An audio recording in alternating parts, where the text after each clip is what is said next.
जय श्री कृष्ण। आप सभी को वैशाख शुक्ल द्वादशी की ढेरों शुभकामनाएं। प्रिय भक्तों, आज हम बात करेंगे वैशाख मास के शुक्ल पक्ष की द्वादशी की। यह द्वादशी साधारण नहीं है, विशेष होती है। इस द्वादशी की महिमा एकादशी से अधिक है। आप सोचिए यह कितनी शक्तिशाली, कितना पुण्य प्रदान करने वाली तिथि होगी कि शास्त्र कहते हैं मोहिनी एकादशी से अधिक पुण्य फल इस द्वादशी का है। प्राणों में विशेष रूप से वर्णन आता है इस द्वादशी के विषय में। वैशाख की 4 कही गई है, बड़ी विशेषता रखती है पुण्य प्रदान करने में, मनुष्य का कल्याण करने में। उनमें सबसे अधिक महत्वपूर्ण होती है द्वादशी। आज के इस वीडियो में बताऊंगा आपको कि इस वर्ष 2026 में यह वैशाख शुक्ला द्वादशी कब है, कैसे आप अपने जीवन को परिवर्तित कर सकते हैं, कैसे आप पुण्य अर्जित कर सकते हैं। जो लोग वैशाख स्नान कर रहे हैं उनको क्या करना चाहिए, इस दिन क्या नहीं करना चाहिए, और जो लोग वैशाख स्नान नहीं कर रहे हैं वो इस दिन का स्नान करके और इस दिन के कर्मों को पालन करके कैसे वैशाख स्नान से भी पुण्य प्राप्त कर सकते हैं, क्या इसका महत्व है। प्रिय भक्तों, एक एक बात तथ्य पर आधारित होगी। ये सब वर्णन वेद वेदांग के ज्ञाता सूत जी के द्वारा लिखा गया है और इसका वर्णन स्कंद पुराण में आता है। तो ऐसा नहीं कि मैं कुछ भी मनगढ़ंत बोलने जा रहा हूं। यहां एक एक चीज से मैं बोलूंगा, जो बताऊंगा कि क्या करना है क्या नहीं करना है। सब स्कंद पुराण में वर्णित है, जिसे नारद जी के द्वारा कहा गया और सूत जी के द्वारा वर्णित किया गया। तो आइए जानकारी आरंभ करेंगे, बात करेंगे जीवन परिवर्तित कर देने की क्षमता रखने वाली के विषय में। आपसे निवेदन है कि वीडियो यदि थोड़ा सा भी उपयोगी लगे तो कृपया एक बार लाइक अवश्य कर दीजिएगा और परमेश्वर वासुदेव की कृपा प्राप्त करने के लिए कमेंट बॉक्स में अवश्य लिखिएगा जय श्री हरि या ओम नमो नारायणाय। ये वैशाख है और वैशाख का ये मूल मंत्र है, जितना लिखेंगे उतना कल्याण होगा। आप देख रहे हैं सनातन धर्म का संसार ज्योतिष संस्थान का प्रतिष्ठित यूट्यूब चैनल सनातन धर्म का संसार धार्मिक। हम यहाँ सभी व्रत और त्योहारों की सही शास्त्रीय जानकारी प्रदान कर ज्योतिष शास्त्र और पंचांग के आधार पर आपको बताते हैं कौन सी तिथि कब है, व्रत आदि कब करना है, क्या विधि, क्या नियम और क्या गलती नहीं करनी है। यदि आप सभी व्रत और त्योहारों की सही शास्त्रीय जानकारी पाते रहना चाहते हैं तो कृपया चैनल को सब्सक्राइब कीजिए और बेल आइकन को प्रेस कीजिए। जब आप सब्सक्राइब का बटन दबाएंगे तो वहां एक घंटी का निशान बना हुआ आएगा, उसको अवश्य दबाइएगा, तभी आपको हमारे सारे वीडियो प्राप्त होंगे, अन्यथा आपसे जानकारी छूट जाएगी।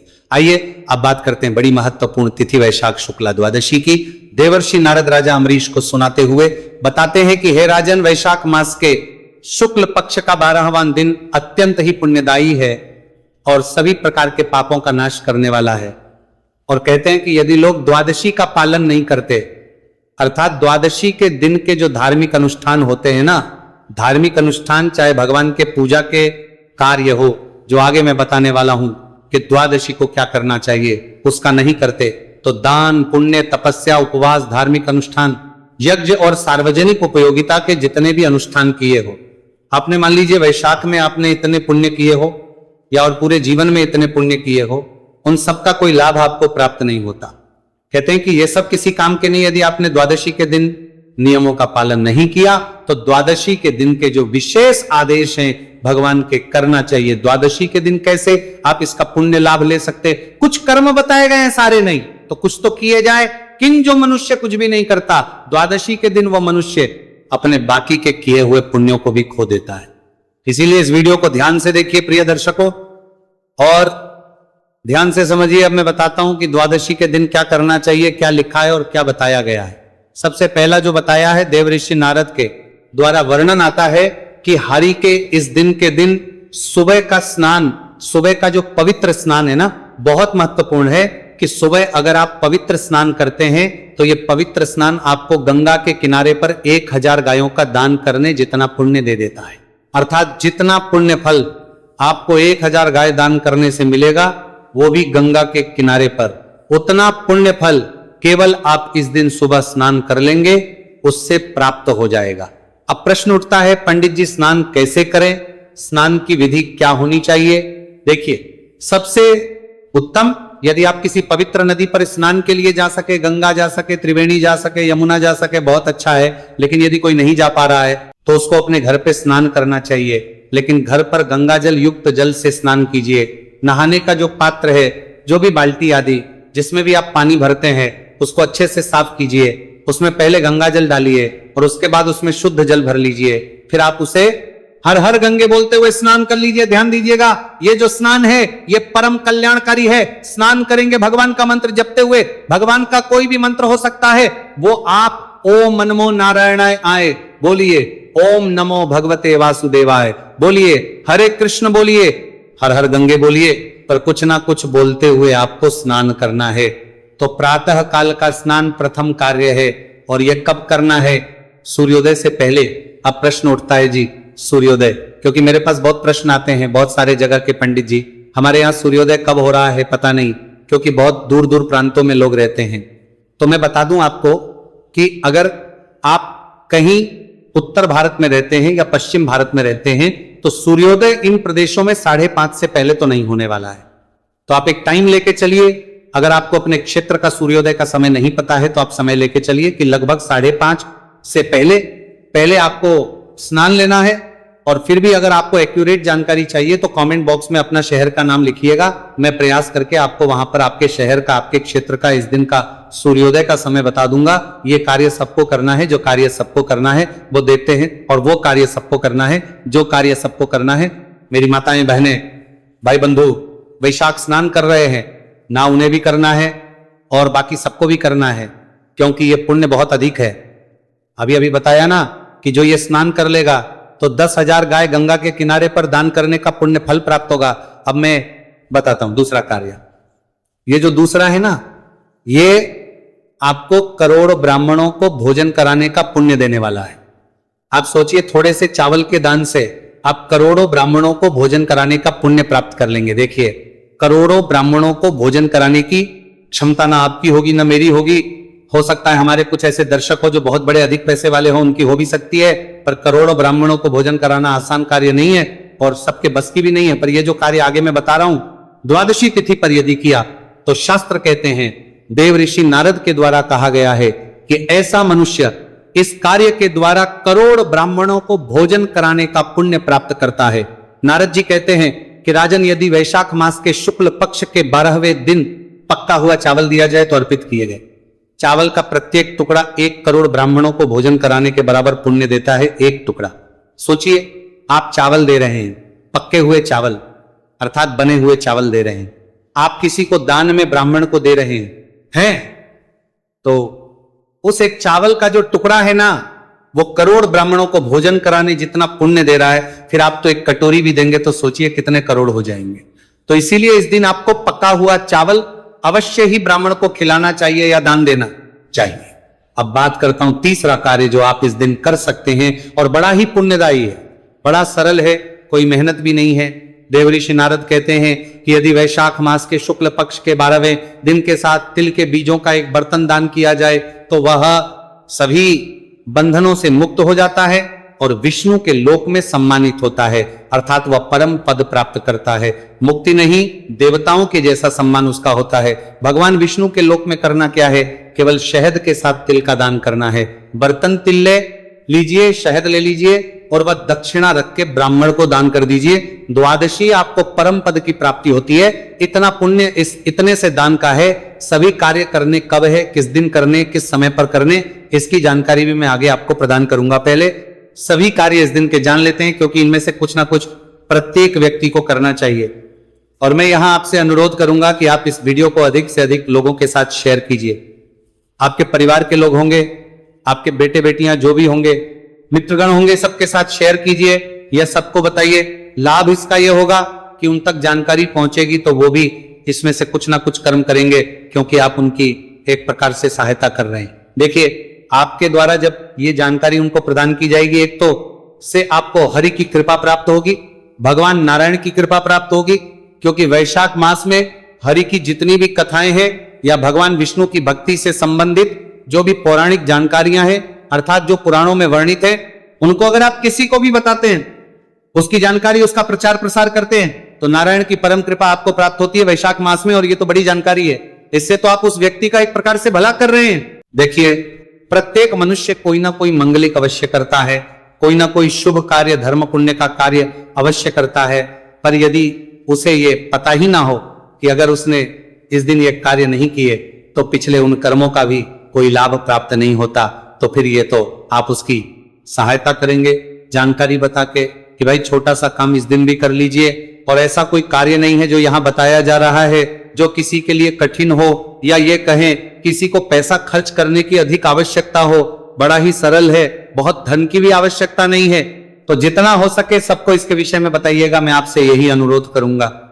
वो तो द्वादशी के दिन पूजा में शहद वर्जित है, नियमों में भी आया है एकादशी के, और एकादशी का नियम यही कहता है, लेकिन दान किया जाएगा। इस दिन दान का बड़ा फल है, और कई बार कुछ योग ऐसे होते हैं जिनमें वो नियम नहीं लागू होते जो पहले से चले आ रहे हैं, और दान अलग चीज है और उसका पान या पूजन अलग चीज है। इसीलिए शहद का दान इस दिन परम कल्याणकारी रहेगा। तिल के साथ ऋषि नारद कहते हैं कि शुक्ल पक्ष के 11वें दिन हरि का जागरण करना चाहिए। ऐसा करने से व्यक्ति जीवन मुक्त आत्मा बन जाएगा और समस्त देवता प्रसन्न होंगे। यह तो बताया ही जाता है कि एकादशी के दिन जागरण करना चाहिए। जो शुक्ल पक्ष का 11वां दिन है वो एकादशी का ही होगा। तो आप में से जो भी लोग हैं एकादशी का व्रत कर रहे हैं, तो इस एकादशी पर जागरण बड़ा ही कल्याणकारी है और महत्वपूर्ण है। और मैं तो कहूंगा आवश्यक है। स्नान के विषय में मैंने आपको बताया था, स्नान के विषय में देव ऋषि नारद आगे और बताते हैं। पुराण कहता है कि जो मनुष्य सुबह सुबह स्नान करता है उसे उस पवित्र स्नान से वह लाभ प्राप्त होता है जो करोड़ों चंद्र और सूर्य ग्रहणों के दौरान तीर्थों में लगाने से प्राप्त होता है। कि सोचिए, आप करोड़ों सूर्य ग्रहण और चंद्र ग्रहण में जब किसी पवित्र तीर्थ अर्थात गंगा, यमुना या त्रिवेणी में स्नान करके आएंगे, तब जितना पुण्य प्राप्त होगा वो केवल इस दिन का एक स्नान आपको प्रदान कर देगा। स्नान पर तो विशेष ध्यान दिया ही गया है। वैशाख स्नान तो वैसे ही कल्याणकारी है, और ये जो कुछ बड़ी तिथियां हैं इन पर तो वैसे ही उसका जो पुण्य फल है वो बहुत अधिक बढ़ जाता है। तो स्नान पर प्रमुख रूप से जोड़ दिया गया है। आपको स्नान सूर्योदय से पहले अवश्य करना चाहिए। अब मैं आपको बताऊं, इस दिन आपको भगवान नारायण की पूजा अवश्य करनी है। भगवान नारायण के शालिग्राम स्वरूप की पूजा करनी है। आप कहेंगे पंडित जी पूजा कैसे करनी है? देखिए, बड़ी साधारण सी विधि है। स्नान आदि से निवृत्त होकर भगवान शालिग्राम को स्नान कराइए। शंख में जल भर लीजिए, पुष्प उसमें डाल लीजिए, थोड़ा सा चंदन डाल लीजिए अगर है तो, अन्यथा केवल पुष्प डाल लीजिए, और ओम नमो नारायणाय, ओम नमो नारायणाय, ओम नमो नारायणाय ये बोलते हुए शालिग्राम भगवान को स्नान कराइए। स्नान करा के ये जो चरणों तक है इसको अलग से निकाल लीजिए, जिससे कि आप इसका पान भी कर सकें। फिर पंचामृत से स्नान कराइए और फिर पुनः शुद्ध जल से स्नान कराइए। मंत्र क्या? ओम नमो नारायणाय, ओम नमो नारायणाय प्रेम से बोलते जाइए। फिर आसन पर विराजमान कीजिए। पहुंच के उनको वस्त्र के रूप में मौली का एक टुकड़ा तोड़िए, वस्त्र अर्पित कीजिए। अगर जनेऊ है तो जनेऊ अर्पित कीजिएगा। रोली कुमकुम आदि से तिलक कीजिएगा, जनेऊ को फिर अर्पित कीजिएगा। फिर भगवान नारायण को तिलक कीजिए या चंदन से तिलक कीजिए। चंदन से तिलक करके पुष्प अर्पित कीजिएगा। फूलों की माला है तो माला पहनाइएगा, धूप दिखाइए, दीप दिखाइएगा और तुलसी दल अवश्य अर्पित कीजिएगा। मैं बताऊं आपको कि द्वादशी के दिन आपको भगवान को तुलसी दल अवश्य अर्पित करना है, तुलसी पत्र अवश्य अर्पित करना है। और द्वादशी को तुलसी पत्र तोड़ा नहीं जाता है। एकादशी को भी ना तोड़े तो पहले ही तोड़ के रख लीजिएगा। वो तो भगवान को इस दिन आपने कोमल पत्ते तुलसी के अवश्य ही अर्पित करने हैं। और फिर भगवान के इस प्रकार से पूजा करके आरती करिएगा। भोग प्रसाद में आपके जो भी है, मिश्री है, मक्खन है या बताशे है या फल है, वो अर्पित कीजिएगा। हाथ जोड़ के नमस्कार कीजिएगा और तदोपरांत आरती कीजिएगा। ये जो पूजन है भगवान शालिग्राम का, ये परम कल्याणकारी है। यदि व्यक्ति कोई एक परिवार का कोई एक व्यक्ति इस कार्य को कर लेता है तो परिवार जो है उसका उद्धार हो जाता है, और वह पूरा परिवार ही समय आने पर सभी सुखों को भोगता हुआ विष्णु के लोक का स्वामी बनता है, राजा बनता है। विष्णु के लोक में जाके केवल करना क्या है? भगवान नारायण का पूजन करना है, शालिग्रामम भगवान का पूजन करना है और तुलसी दल अर्पित करना है। ओम नमो नारायणाय बोलते जाइएगा। भगवान मधुसूदन की ये जो पूजा है ना प्रिय दर्शकों, ये परम कल्याणकारी है। बहुत अधिक समय नहीं लगेगा और छोटी सी पूजा है प्रतिदिन की जो करते हैं, उसी में ये भी हो सकती है। अब जिनके पास शालिग्राम भगवान ना हो तो आपका प्रश्न आए उससे पहले ही बता दूं, आप लड्डू गोपाल स्वरूप की पूजा कर लेना। जिनके पास वो भी ना हो तो भगवान की तस्वीर पर पूजन कर लेना, लेकिन पूजन अवश्य कीजिएगा। और भाव के साथ तुलसी दल अवश्य अर्पित कीजिए, क्योंकि तुलसी से पूजन का बड़ा महत्व है। मैं आपको महापुण्य प्रदान करने वाला एक कार्य बताता हूं जो आपको इस दिन करना चाहिए, अवश्य करना चाहिए। देव ऋषि नारद स्वयं कहते हैं कि उस व्यक्ति के पुण्य का वर्णन सुनो जो वैशाख शुक्ल पक्ष के 12वें दिन दही मिला हुआ चावल, दही मिला हुआ चावल, एक घड़ा पानी और उचित आर्थिक दान देता है।